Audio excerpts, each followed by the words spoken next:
तो hi everyone, this अक्षांश गर्ग। तो जॉब वर्क करके एक चैप्टर है जिसमें काफी लोगों को दिक्कतें आती रहती हैं, काफी बच्चे छोड़ के भी चले जाते हैं। चैप्टर को छोटा सा चैप्टर है, 12 से 15 मिनट लगेंगे। उसमें मैं आपको सारा पूरा प्रोविजंस और इंपॉर्टेंट क्वेश्चंस मैं आपको बता दूंगा। ठीक है, ध्यान से सुनना है आपको। अगले 12 से 15 मिनट के लिए जॉब वर्कर वाला चैप्टर है। फर्स्ट थिंग इज दैट कि what do you mean by job work. Job work का मतलब क्या होता है, who is job worker, what do you mean by job work. तो देखो यार, फॉर एग्जाम्पल मैं शर्ट बनाता हूँ।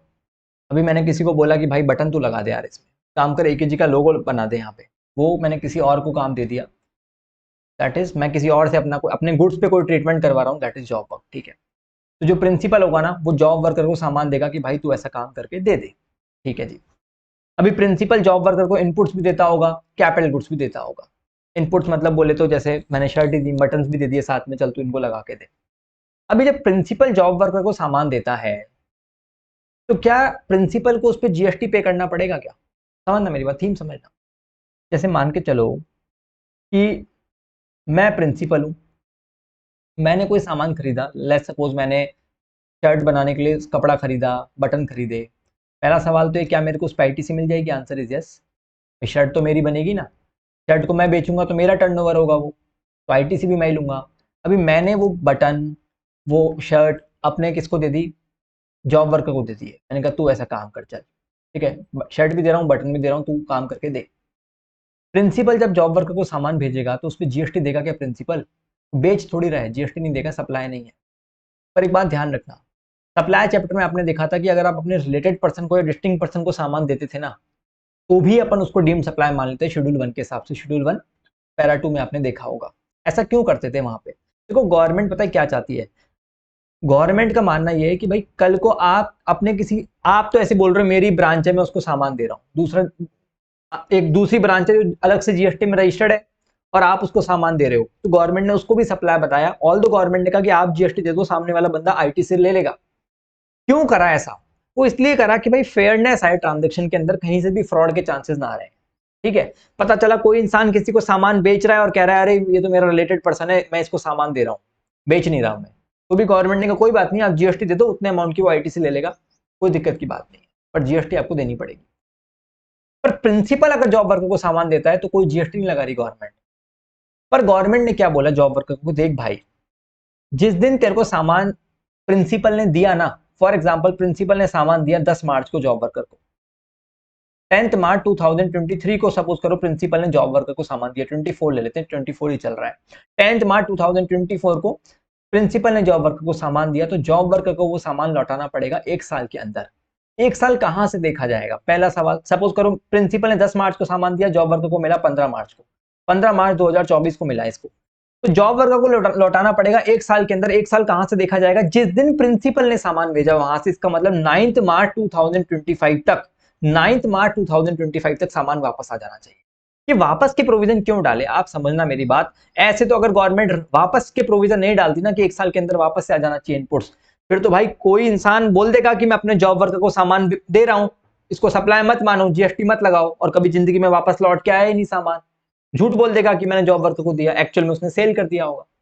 ठीक है, तो गवर्नमेंट ने रिलेटेड पर्सन के केस में तो GST लगा दिया, तो गवर्नमेंट सेफ हो गई। प्रिंसिपल जॉब वर्कर के केस में गवर्नमेंट ने GST नहीं लगाया, इसलिए गवर्नमेंट के वापस के प्रोविजन पे 1 साल की टाइम लिमिट लगाई इनपुट्स के केस में, और कैपिटल गुड्स के केस में टाइम लिमिट 3 साल के अंदर है। ठीक है, 3 साल कहां से? जिस दिन प्रिंसिपल ने सामान दिया जॉब वर्कर को। ठीक है, पर एक बात ध्यान रखना, कैपिटल गुड्स के केस में मोल्स, डाइज, जैसे मान के चलो कि मैं पानी की बोतल बेचता हूं, AKG ब्रांड की बोतल बना रहा हूं, इमेजिन करने में क्या जाता है।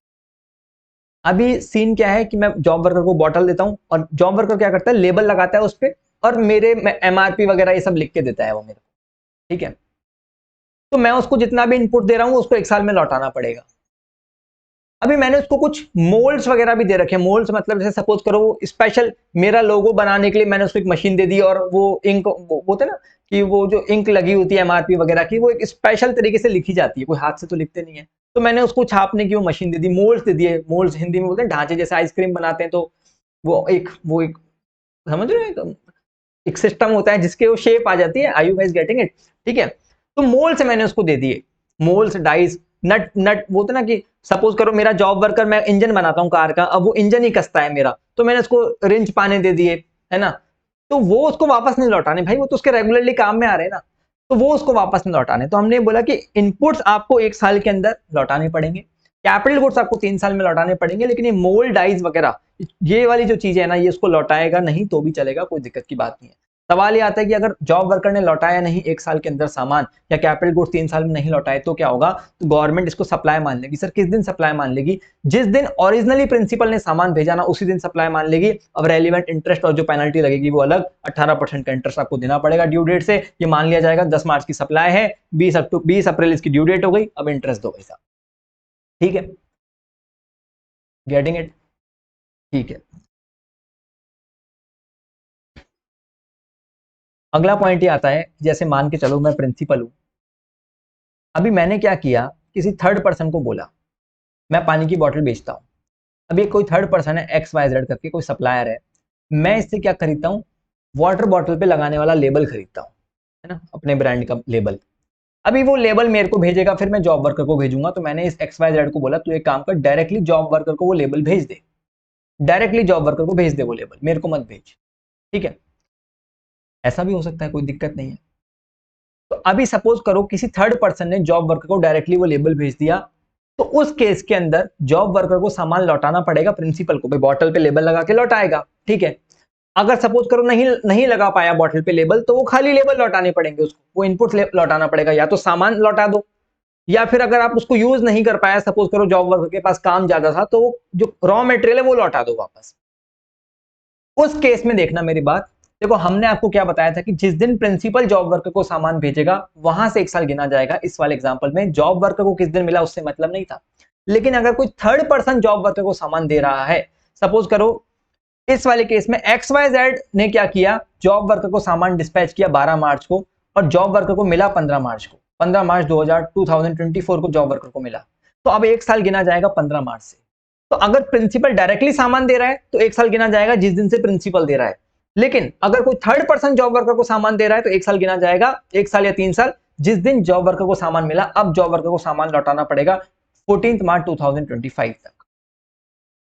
ठीक है साहब, प्रिंसिपल और जॉब वर्कर का ये बेसिक सा कॉन्सेप्ट तो आपको समझ में आया होगा। अगला सवाल ये आता है कि मान के चलो मैंने जॉब वर्कर को क्या किया, शर्ट बनाने के लिए दी। मैंने कहा नहीं, मतलब शर्ट तो बनी हुई थी, मैंने कहा तू बटन और मेरा AKG का लोगो लगा दे, चल AKG का लोगो लगाने के लिए मैंने उसको शर्ट दी। अभी जॉब वर्कर मुझे फोन करता है, मालिक एक कस्टमर आया है, उसको आपकी शर्ट पसंद आ रही है, वो 100 शर्ट्स खरीदना चाहता है, बेच दूं क्या? मैंने कहा बेचने के लिए तो है। वो किसका टर्नओवर माना जाएगा, प्रिंसिपल का या जॉब वर्कर का? आंसर इज प्रिंसिपल का। जो सामान प्रिंसिपल जॉब वर्कर को देगा उस पर वो ITC भी क्लेम करेगा। और अगर जॉब वर्कर उस सामान को, इनपुट्स को या कैपिटल गुड्स को 1 साल या 3 साल में नहीं लौटाता है, तो उस केस में वो प्रिंसिपल का सप्लाई माना जाएगा। प्रिंसिपल अगर जॉब वर्कर के यहां से सप्लाई कर रहा है, दो बातें, अगर जॉब वर्कर अनरजिस्टर्ड है, जैसे मैंने अपने जॉब वर्कर को कोई सामान दिया और जॉब वर्कर अनरजिस्टर्ड है, और प्रिंसिपल चाहता है कि जॉब वर्कर की प्लेस से सामान को सेल करना, तो टर्नओवर में तो प्रिंसिपल के काउंट होगा, लेकिन जॉब वर्कर की प्लेस को एडिशनल प्लेस ऑफ बिजनेस बताना पड़ेगा, additional place of business declare करना पड़ेगा जॉब वर्कर की प्लेस को। ठीक है, और अगर जॉब वर्कर ऑलरेडी GST में रजिस्टर्ड है, जैसे मैं प्रिंसिपल हूं, मैंने जॉब वर्कर को सामान दिया, भाई तू ये काम कर, पर वो GST में रजिस्टर्ड है, तो फिर गवर्नमेंट कह रही कोई एडिशनल प्लेस की जरूरत नहीं है। अनरजिस्टर्ड के केस में गवर्नमेंट ने कहा कि एडिशनल प्लेस की जरूरत है, क्योंकि गवर्नमेंट जानना चाहती है सबके बारे में। भाई रजिस्टर्ड है तो गवर्नमेंट के पास पैसे पहले उसका चिट्ठा होगा पूरा का पूरा, अनरजिस्टर्ड है तो गवर्नमेंट ने कहा आप इसकी जो लोकेशन है ना वो भी हमें बताओ। ठीक है, अभी जॉब वर्कर रजिस्टर्ड होगा तब तो गवर्नमेंट को पता ही है ना सब। ठीक है सर जी, जॉब वर्कर का टर्नओवर क्या होगा? प्रिंसिपल ने कोई सामान जॉब वर्कर के यहां से बेचा तो वो तो प्रिंसिपल का टर्नओवर है, जाहिर सी बात है। जॉब वर्कर का टर्नओवर क्या होगा? तो जॉब वर्कर को जो इसके मेहनत के पैसे मिल रहे हैं वो जॉब वर्कर का टर्नओवर है। Job work supply of goods है, सर्विस, सर्विस है ना। जॉब वर्क तो किसी के, अभी कोई मेरी शर्ट पे लोगो लिख रहा है, लोगो AKG लिख रहा है, तो वो तो सप्लाई ऑफ सर्विस हो गई ना, सप्लाई ऑफ सर्विस है। अच्छा सर, सपोज करो कि जॉब वर्कर जो AKG लिख रहा है ना, या शर्ट में बटन लगा रहा है, बटन तो आपने दे दिए, पर मान के चलो कभी धागा कम पड़ गया तो उसने खुद का धागा लगा लिया, तो गवर्नमेंट ने बोला भाई थोड़ा मोटा अगर कुछ खुद का भी काम लगा लिया ना, हल्के फुल्के से धागा यूज कर लिया, वो भी सप्लाई ऑफ सर्विस ही है, कंपोजिट सप्लाई का पार्ट है। ठीक है, ऐसा कुछ नहीं है, उसको भी सप्लाई ऑफ सर्विस ही मानेंगे। पर अगर कोई बहुत ही मेजर कंपोनेंट लगा रहा है, बहुत ही मेजर कंपोनेंट लगा रहा है, उसका एक अलग से सेपरेट कॉन्ट्रैक्ट है, तो फिर बात अलग है, तो फिर बात अलग है। तो जॉब वर्कर का टर्नओवर क्या माना जाएगा? सप्लाई ऑफ सर्विस माना जाएगा। क्या टर्नओवर होगा इसका? जो भी पैसा इसने प्रिंसिपल से लिया होगा। अच्छा सपोज करो सर, एक और एग्जांपल, कि जॉब वर्कर सर क्या कर रहा है कि आपकी शर्ट पे धागा लगा रहा है, ठीक है, 1 kg लिख रहा है, मैंने कहा हाँ, बटन लगा रहा है। अभी कुछ स्क्रैप बच गया, छोटा मोटा धागा बच गया है ना, ऐसे स्क्रैप बच गया, कुछ कपड़े के पीस बच गए, उसको वो बेच रहा है, वेस्ट को बेच रहा है, तो वो किसके टर्नओवर में काउंट होगा? वो भी जॉब वर्कर के टर्नओवर में काउंट होगा। ऐसा तो होगा नहीं कि वो बेच के पैसा प्रिंसिपल को देगा, तो वो जॉब वर्कर के टर्नओवर में काउंट होगा।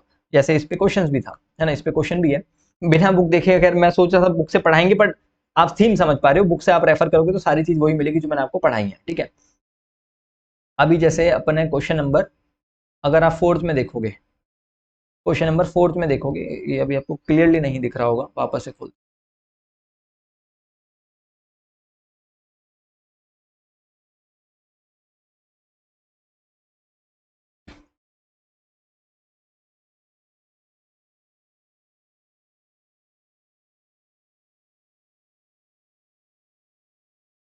अभी इस क्वेश्चन में आपको पता है क्या बता रखा है?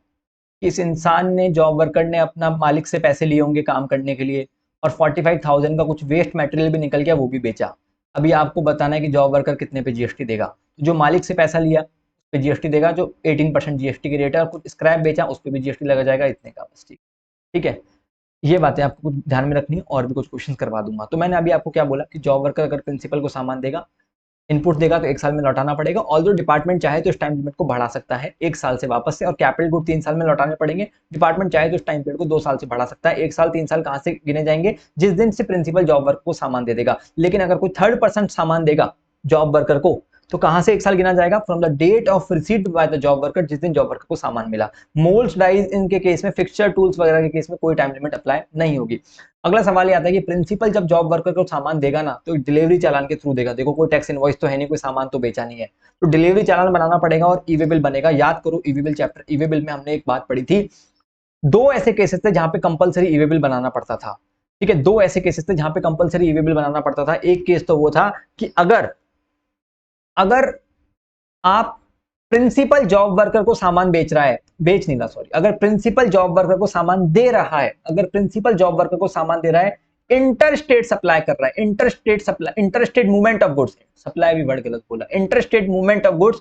अगर प्रिंसिपल गुड्स का मूवमेंट कर रहा है, इंटर स्टेट मतलब प्रिंसिपल और जॉब वर्कर अलग अलग स्टेट के अंदर रहते हैं, तो भले ही अमाउंट 50, वो गुड्स का वैल्यू 50,000 रुपए से कम ही क्यों ना हो, वैसे ईवी बिल कब बनता है? जब 50,000 रुपीज से ऊपर का वैल्यू होता है, इंक्लूसिव ऑफ जीएसटी, राइट, याद आ रहा होगा।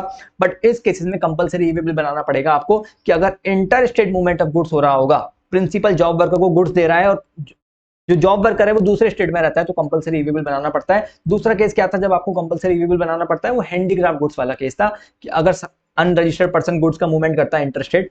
चलिए उसको आप उस चैप्टर में देखिएगा, रेलिवेंट चैप्टर में, ठीक है। तो इतना क्लियर है। तो जॉब प्रिंसिपल जब जॉब वर्कर को सामान देगा तो ईवे बिल होना चाहिए, साथ में डिलीवरी चालान होना चाहिए। अगला सवाल आता है कि प्रिंसिपल को है ना जीएसटी आईटीसी 04 एक रिटर्न भरनी पड़ेगी। अगर देखो भाई बताएगा तो सही, गवर्नमेंट पूछ रही है कितना सामान प्रिंसिपल जॉब वर्कर को दिया, कितना सामान उससे वापस आया, क्या क्या उसको दे रहे हो, क्या क्या उससे ले रहे हो, कितना, पूरा चिट्ठा बताओ हमें, पूरी डिटेल्स बताओ। तो अगर प्रिंसिपल का टर्नओवर 5 करोड़ रुपए तक है प्रीसीडिंग फाइनेंशियल ईयर में, तो उसको एनुअल बेसिस पे बताना पड़ेगा। जीएसटी आईटीसी 04 साल में एक बार भरनी पड़ेगी 25 अप्रैल को। वो उसमें वो बताएगा कि कितना सामान उसको गया, कितना सामान उससे वापस लौट के आया। और प्रिंसिपल का टर्नओवर अगर प्रीवियस फाइनेंशियल ईयर में 5 करोड़ रुपए से ज्यादा था, तो उस केस में हाफ ईयरली बेसिस पे उसको डिक्लेरेशन देना पड़ेगा। 25 अक्टूबर और 25 अप्रैल एमसीक्यू में पूछा जा सकता है, इतना ध्यान में रखिएगा। एडिशनल प्लेस ऑफ बिजनेस वगैरह के बारे में मैंने आपको बता दिया। क्या जॉब वर्कर को रजिस्ट्रेशन लेना है? अगर उसका थ्रेशोल्ड एक्सीड हो जाए, भाई वो काम कर रहा है, अपना सर्विस दे रहा है, तो सर्विस का थ्रेशोल्ड क्या होता है? 20 लाख रुपीज होता है, और एमएमएनटी वाली स्टेट में 10 लाख रुपीज होता है, मणिपुर, मिजोरम, नागालैंड, त्रिपुरा वाले केस में।